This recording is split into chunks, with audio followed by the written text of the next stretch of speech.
What is going on, everybody? We're back on it. Berserk manga chapters 82 and 84. I've made a decision to go ahead and skip 83. I checked like 3 different websites. They even have it listed as like skipping 83. They don't even give it as an option. So I'm just gonna skip it for now. We'll eventually read it at some point. You guys should be seeing this on Sunday. Um, this was going to be our 4-day upload. We were going to do Friday, Saturday, Sunday, Monday, regardless of likes and things like that. But any interaction you guys can give on the video, likes, comments, helps the algorithm, YouTube thing out. So that's always greatly appreciated. Last chapter, we finally lost our first like major characters. Corcus, Pippin, Judo. Sucks to see them go. Especially Judo's, the way he went out. I would like to think that maybe Corcus had a moment of like an outer body experience. Maybe he wasn't even mentally connected with what was going on. You know, him trying to convince himself that it was a dream. Hopefully his was quick. Same thing with Pippin.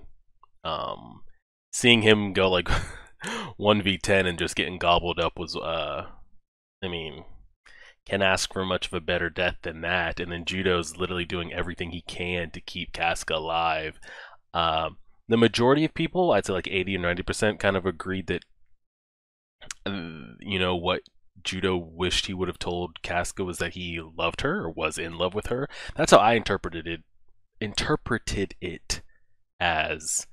Some people made the argument that maybe it was more along the lines that he wanted to tell her, you know, go live your life, be with Guts, be happy type thing. I could see an argument for that, but I guess as right now, unless it's ever been confirmed, you know, by the author or, you know, whatever, I'm going to take it as he was in love with her. And I wouldn't honestly be surprised if the majority of the Hawks are in love with Casca. For a majority of them, that's the only female interaction they have. They're around her on like a daily basis for years at a time. Like, people are they're just gonna naturally fall in love with her. You know, I wouldn't be surprised if we're never gonna get that information. But you know, if Corcus and some of the others weren't in love with her as well, it's just, you know, she's here, we're here, just a natural progression. It was cool to see Judo kind of die for the cause, as far as, you know, the Hawks are more than Griffith, and it was cool to see that. I felt like the majority of the Hawks kind of reached that decision after, you know, when Wild was like dead, when we finally like removed him. Or was it slightly, yeah, when we removed him before Griffith, you know, got ran away by the horses into the water and all that type of stuff. I feel like there was a moment there where the people were like, you know what? Like, the Hawks isn't just Griffith, you know? The Hawks are the people that make it. And they were ready, like, they were saying, you know, Guts, wherever you go, please lead us, we will follow. Casca, if it's you, we will follow. And it was cool to see the people, the masses, finally realize that they are more than just Griffith, or they've gotten to a point where like they don't need to rely on him to have purpose and to be. And as soon as they get to that point, he sacrifices all of them. Yeah, I mean, that's just crazy. I felt like this whole time building up, and I said this, and I had a decent amount of people say they couldn't understand why I don't. I just have no connection to Griffith as a character at all. I feel nothing for him, I guess, in a positive light. You know, he's pretty shitty right now, sacrificing all them, but I feel nothing for him to where like, oh, I sympathize with him or anything, because to me, I felt like Griffith was shown in like a third person point of view.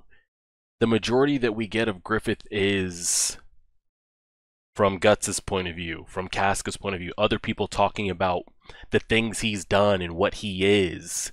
But I feel like I rarely got to see him as just him. I think maybe less than 10 pages worth in these 80 chapters was like actually his point of view of just trying to connect with him as a character. And another thing that they did, which is kind of like the, you know, the Darth Vader Anakin thing, they showed us him as the big bad before I get to see him as a character. So you've already put a negative stigma of him in my mind reading the prologue. So now when I see him, it almost has me looking to hate him because I'm waiting for that moment. So I feel nothing towards him. Because everybody praised him as essentially God, and it was wild to see that they finally felt like they were ready to stop praising him, and they get sacrificed anyway. Also got information that Zod and the Skull Knight, they are throwing hands. The Void is actually in the name for the God Hand with the brain. And I think that's about it. Casca is on the verge of literally getting drawn and quartered. If and when she dies, I hope that Guts and her get a moment. What I would like to see before this eclipse wraps up here, I would like to hear from Griffith. Like, is there anything, or is he just going to be stoic with like nothing? And does he know they're all being condemned to hell? Like, as he's sacrificing them? Because I know, and somebody compared it really well to, like, Erwin from Attack on Titan. Spoilers if you haven't read that. I'll give you, like, 2 seconds. But when he has his flashback of, he has his dream. And his dream is, the real secrets, like, in the basement, beyond the walls. He wants to know what it is. His father died, with that information, and he wants to know that. And he's almost selfishly, maybe not purposefully, and kind of like Griffith here, maybe that wasn't his thought, like, I will send these troops to die if it means I will get my dream. But it almost is like, to reach your dream, you have to send your troops to die. Erwin had that moment, and it's a very strong parallel to Griffith here in that moment. So it's like, do you stop now? But the thing is, like, Griffith didn't have a positive influence saying, just give up on your dream. Like Erwin had with Levi saying, we all don't, like, it just ends here. Let us continue to go. We chose a different path. So we'll see. Got this Berserk monster soundtrack playing. You guys told me to let this ride for all of the eclipse. So when the eclipse ends, we'll shuffle back to like 6 or 7 songs we have. I think that's it though. Zod and him are actually throwing hands. We lost people last chapter. Got some clarifications on some things as well. I think we're ready to go. And then we will have 85. Yeah, 85 and 86 will be Monday, and then from Monday on, we're going to be doing Monday and Friday because there's a lot on the plate right now with My Hero starting and Mob Psycho starting again. So it's a lot. We've been talking for 7 minutes. Let's go ahead and do it. You guys should be able to see my cursor. Mic's on. Audio going. All right, cool. Recording. Let's go ahead and get it. Chapter 82.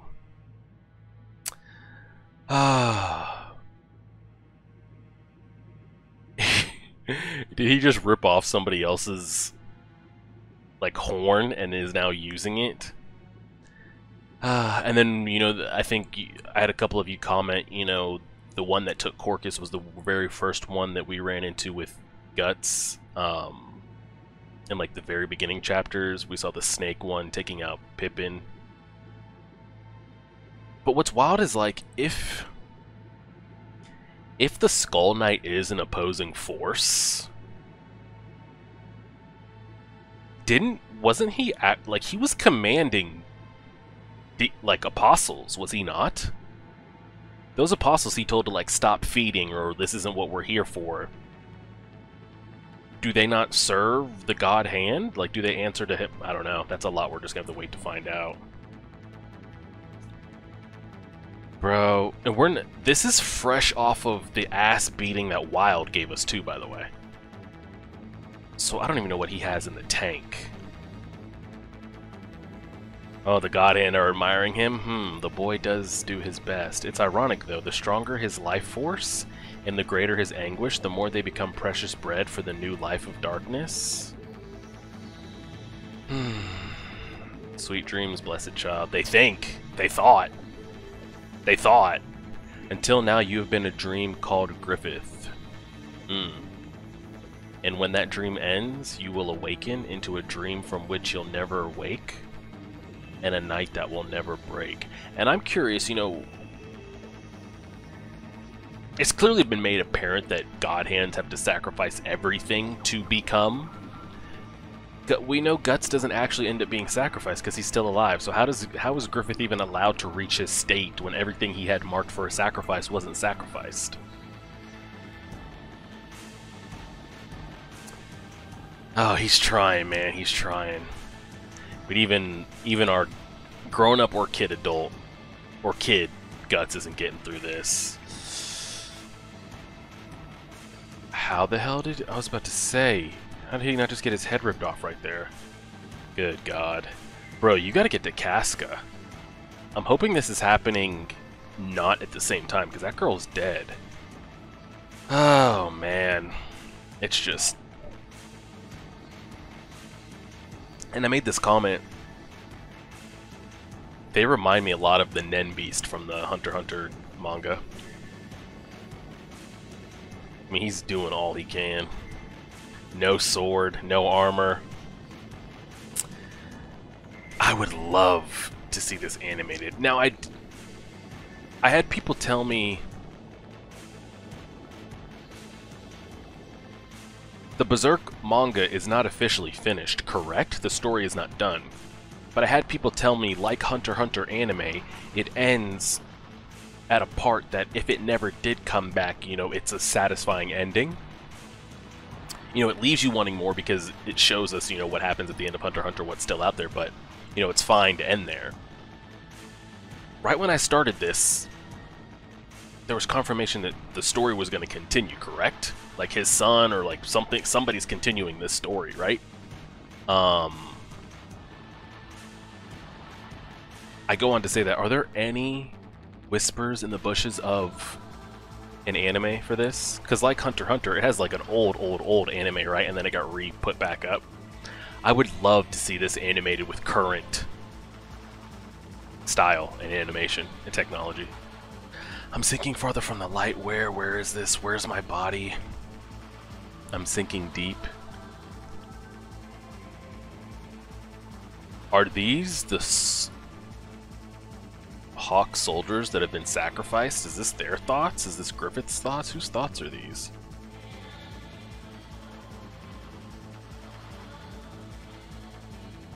I'm going to assume these are Griffith's thoughts.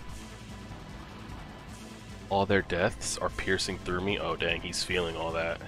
And he knows them too. I wished for it. I killed them. It's strange I don't feel anything. I'm sinking. What's this? The crystallization of your last tear shed. When suffering so profound as to make someone rip himself apart is confronted, a heart is frozen. Some things there. Feel it. Is that what they're turning into? They are splashes, droplets of ideas that have spilled from this sea to eternity. Summons to the other world. God? Dang, we didn't really get much dialogue there at all. That was a quick-ass chapter. So we go straight to 84. Man better hurry up. Because he's not even going to get a closure moment with Casca if he doesn't somehow get... I don't even know how he does get over there, I'm going to be honest with you. But he's I don't know if he's actually killing these apostles, but I mean, he's going.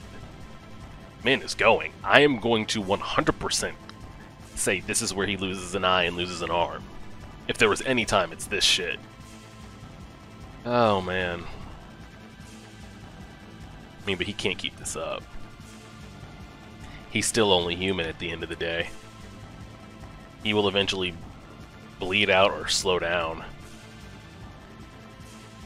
Man's got his Assassin's Creed shit going on, like he is really just dodging and weaving as best he can. And while all this is going on, there's nobody left out there for him. There's nobody left at all. Oh, I hope we get some dialogue here. These chapters are going fast as hell. Like, we're already almost halfway through this. He crashes all the way down to the bottom. Is this blood? Yeah. Everybody's gone, man. Everybody's gone. At least if he doesn't get a moment with Casca, as shitty as it would be, at least let him see her get killed. So there's a little bit of closure there, because if you never see her die, there's gonna be wonder of like unknown, like did she make it out? Because he was marked and he made it out. She could be out there. But if she's dead before he even gets down there, then yeah, that's just that inner cry coming out. Isn't anyone still alive? Judah, Judo, Pippin, Orcus, Raiders, Cass, yeah. Oh no, Gaston, his like, honestly one of his rider dies. He's missing an arm. Damn. And you know what's wild is like, unlike some of the other ones, and I don't know, a majority of them could have had their own dreams. Like we did hear and see Gaston like have a dream and a purpose and things he wanted to do and live for, and then he pulls himself back in it and You know what I also am curious on is with the God Hand thing, those being sacrificed, like, do they just have to be in the vicinity? Or is there a level of connection like you're going to have to them that will just mark them regardless? Because as far as we know, Rickert is not marked. But I would say Rickert has a much closer connection to Griffith than some of these other guys out here. So why is Rickert not marked, number one? And then number two, if it does have to be like within that vicinity at that specific time, if we just happen to luck out and not be here, would we have not got marked? Or what? I don't know. This Gaston shit's gonna be so bad. I have a feeling I'm gonna scroll down and see an apostle just pluck him out. Oh, brother, Gaston, you're alright. Man is not alright. I don't feel alright. What's the words? The raider... Bro, there's nothing left. Where's the other survivors? I don't know. I was too busy running around. Next thing I knew, I'm like this. I don't know what happened to the others. Damn. Captain, what the hell's going on? He's still like... Yeah. Captain, what the hell's going on here? What do you think? What do you think? All this... It don't seem real. It's like we're in the middle of some dream someone's having. Right. And that's what I'm saying here, like...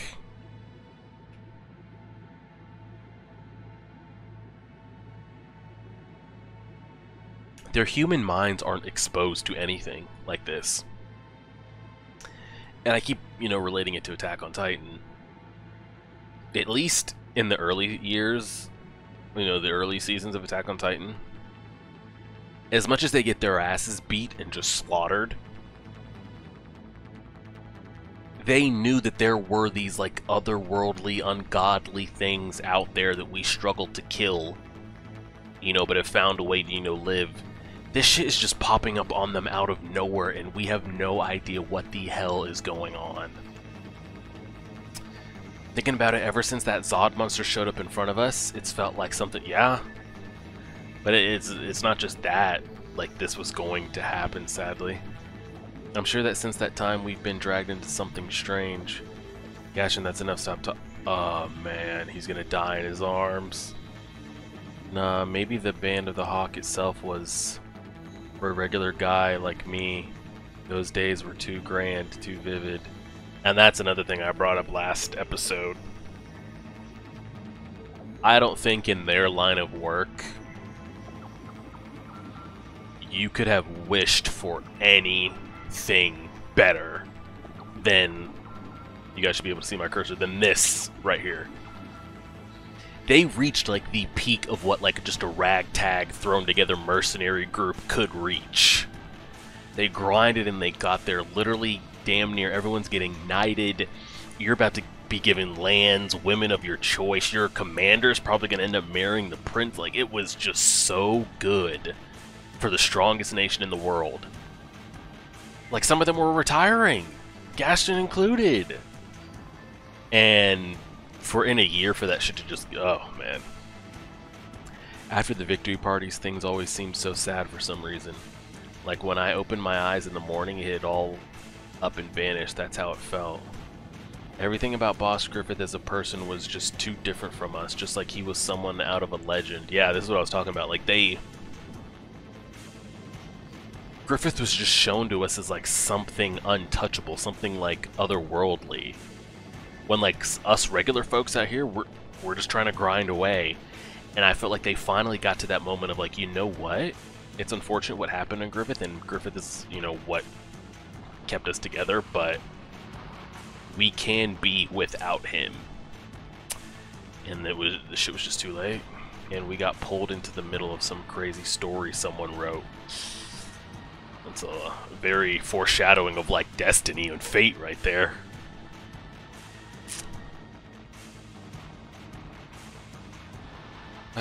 Looks like I'm just a minor character.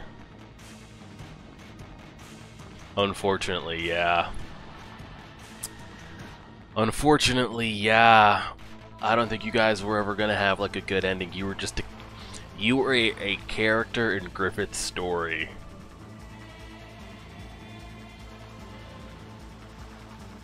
Is there a reason this man's head just explodes? Like,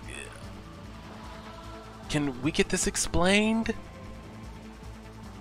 Like, I understand he's going through it and shit, but he was at least he was respectable right here. Was there an apostle that put something in his head?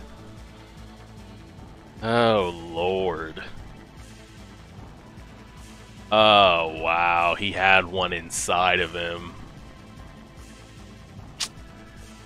Oh man.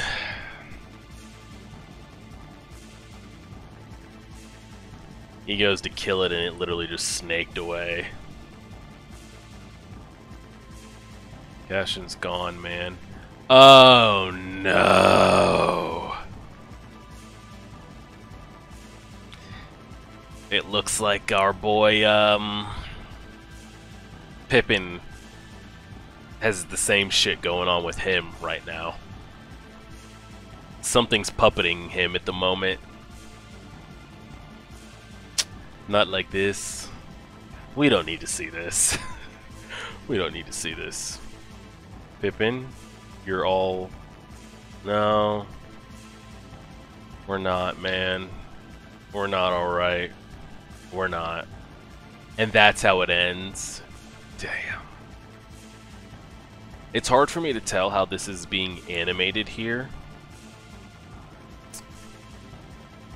Is this showing me, you know, just his skin has been pulled off? Or is this trying to show me that, like, he's hollow all the way through? Kind of hard to tell with, you know, the shading and stuff, but... Oh, man. It's bad. It's all bad.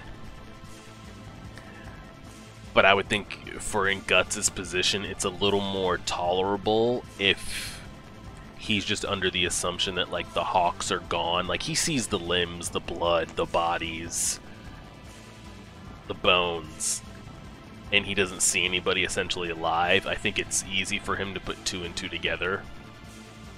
That, like, he might be the only one left. But then, like, to throw Gaston, the parasitic apostle inside of him, and then to have Pippin show up, clearly not himself possessed, like, that's gonna be so much. Like, if Judo, you know, comes around the corner and some of the others come around the corner, half possessed, half alive, yo, it's gonna be really fucked. That shit happens with Casca. That's going to be bad. If it does happen, hopefully she'll be like Gaston and there will be a moment of, like, her still being herself before she self-implodes or turns into something that's going to try to kill him. That would be rough. I'm trying to think what would be worse, like seeing Casca die in front of him, knowing he can't do anything to stop it, or Casca attacking him and him having to put her down or he dies. I mean, him having to put her down would be... It's both of them are a nightmarish situation. But not a lot of dialogue here. I mean, I would say 75% of these 2 chapters were just like this. Just animation, animation, animation, animation. It's weird to see because as a reader, at least for me, in these leading up to this eclipse, you know, I've posed the question, like, we're just a part of somebody else's, like, roadmap, somebody else's story, you know, we're just here. And to see, like, a side character, or he calls himself a minor character, like, acknowledge that he feels like he's just along for somebody else's ride, is very, like, a lot of, like, hint, hint, fourth wall breaking, wink, wink. And I'm curious, like, is the destiny and fate in the story and the causality just how the wind blows, or is there an actual, like, mastermind behind it? And then to see, like, that's just, I mean, this is the shot of, as crazy as it was seeing Guts go, you know, ripping off an apostle's horn and taking multiple out on his way back down. I mean, that's just that's the shot of the 2 chapters right there. So not much dialogue there. So next chapters will be 85 and 86, and that'll be uploaded on Monday. And then I think I've been told the eclipse wraps up around like 88, 89, 85, 86, 87, 88. So Fridays will probably be the end of it. And then after that, because we've been building to this moment since we stopped at the flashbacks, like, and especially since the word of eclipse was dropped, or especially when we ran into Griffith for the first time, it was like, oh, that's the Griffith from the prologue stuff. It's a ticking time bomb for, like, when his transition happened. So that's happening now, like, almost done. I'm so curious what happens with the story from here, because, you know, we've caught up with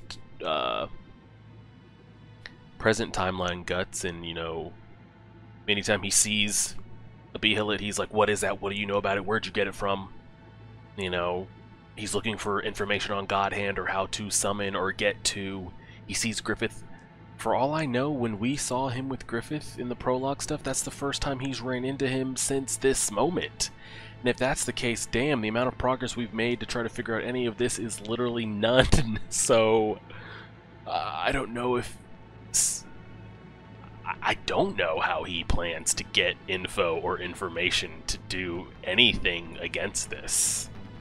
Like, I feel like we're gonna need outside intervention to even learn about how to approach this. Which raises the question of the Skull Knight. He seems to be an opposing force. He also seems to maybe command apostles or demons on some level, but not be in line with them. He is a threat to them, though, but they don't kill him because I guess it's not what they do. I don't know. That whole other story, that God Hand Skull Knight story, is another thing that we're going to need explaining, but we'll go ahead and leave it there. I mean, it's not enough that you killed my man Gaston. You had to take him out like that, and then to just bring Pippin back like zombified is going to be a mess. What's going to be real screwed up is if the next time he sees Casca, she's like this as well. That'll be rough. Very rough. But we'll go ahead and leave it there. Appreciate it, everybody. Like, share, favorite, subscribe as always.